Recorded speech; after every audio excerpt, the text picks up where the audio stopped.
കെട്ടിപ്പിടിച്ചു എന്നുള്ള ഒരു കഥയുണ്ടല്ലോ. അതിനെന്താ പറയാ?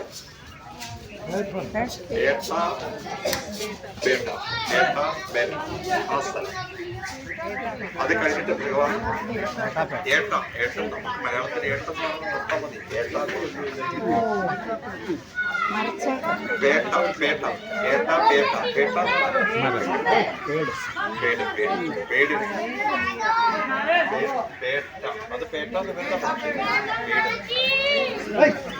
അപ്പോ അതിനുശേഷം ഭഗവാൻ പ്രജവാസികൾക്ക് വേണ്ടി ചതുർഭുജ ദർശനം കൊടുത്തു. ഒരു കുഴി, വലിയൊരു കുഴിയിൽ ഇറങ്ങിയിട്ട് ആ കുഴിയിലാണ് അതിന്റെ ഒരു സ്ഥലമായിട്ടാണ് ഈ ഒരു സ്ഥലത്തെ അറിയപ്പെടുന്നത്. ഈ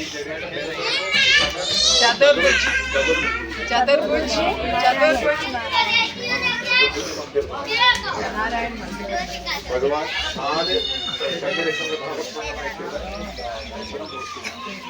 ഗോകുലവാസികൾ അല്ലെങ്കിൽ ഇവിടുത്തെ വൃന്ദാവനവാസികൾ, ഇതൊക്കെ ഇവരുടെ പ്രാചീന മന്ദിരമാണ്, ഏറ്റവും പ്രാചീനം. മനസ്സിലായില്ലേ? അപ്പൊ വൃന്ദാവനത്തിൽ നമ്മൾ കാണുന്നതൊക്കെ ഓൾമോസ്റ്റ് ഒരു 1500 വർഷത്തിനുള്ളിൽ ഉണ്ടായിരുന്നു. രാജസ്ഥാൻ രാജാക്കന്മാര് ഉണ്ടാക്കിയ അമ്പലം വൃന്ദാവനത്തിൽ ഓൾമോസ്റ്റ് അമ്പലം. ഇത് അതിനൊക്കെ മുമ്പുള്ള പ്രാചീന ക്ഷേത്രങ്ങളാണ്, കൃഷ്ണന്റെ കഥകളായിട്ട് ബന്ധപ്പെട്ട്.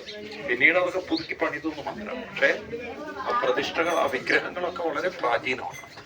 അതുകൊണ്ടാണ് ഇവർ ഈ യാത്രയിൽ ഇങ്ങനെ ഈ സ്ഥലങ്ങളിലേക്ക് കൊണ്ടുവരുന്നത്. ഇവിടെ 4 മണിയാവും എന്നാ പറയുന്നത്. അപ്പൊ നമുക്കൊരു കഥയൊക്കെ പാടിയിട്ട് അല്ലേ, ഇവിടുത്തെ ഒരു പൂജാരി അയാൾ ഫോൺ നമ്പറും കൊടുക്കില്ല, മേലെ എപ്പോഴാ വരിക എന്ന് പിടിയില്ല. അയാൾ കത്തിയിട്ട് വരും അത്രേ. അത് അയാളുടെ ഒരു തനിച്ചായിട്ടുള്ള പരിപാടിയാണ്. ആളൊന്ന്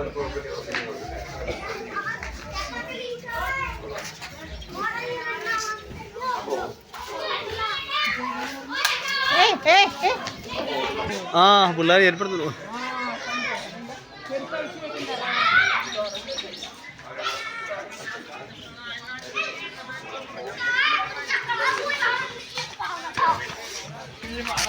നാരായണ സരോവരം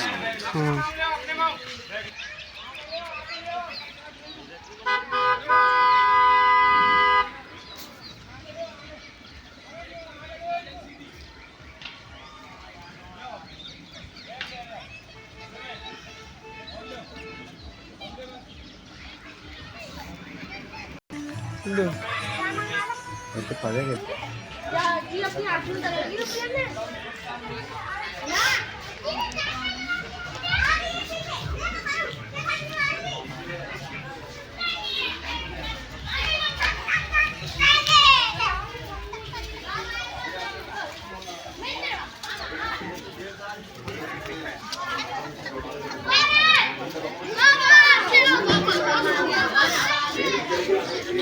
വിളിച്ചിട്ട് പറഞ്ഞ തിരുവനന്തപുരത്ത്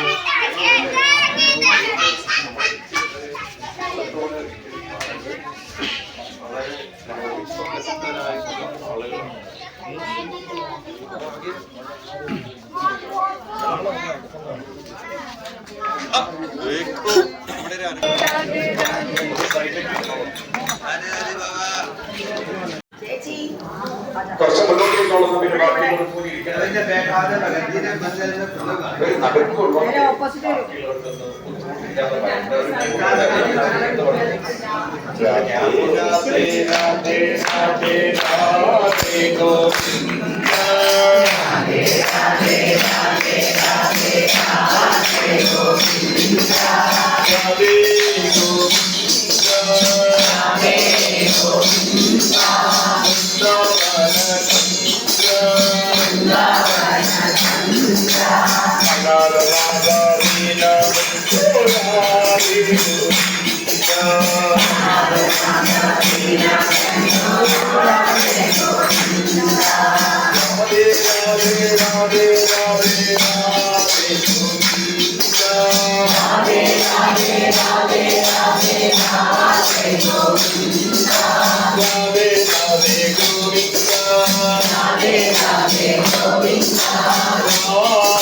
Hare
लाल की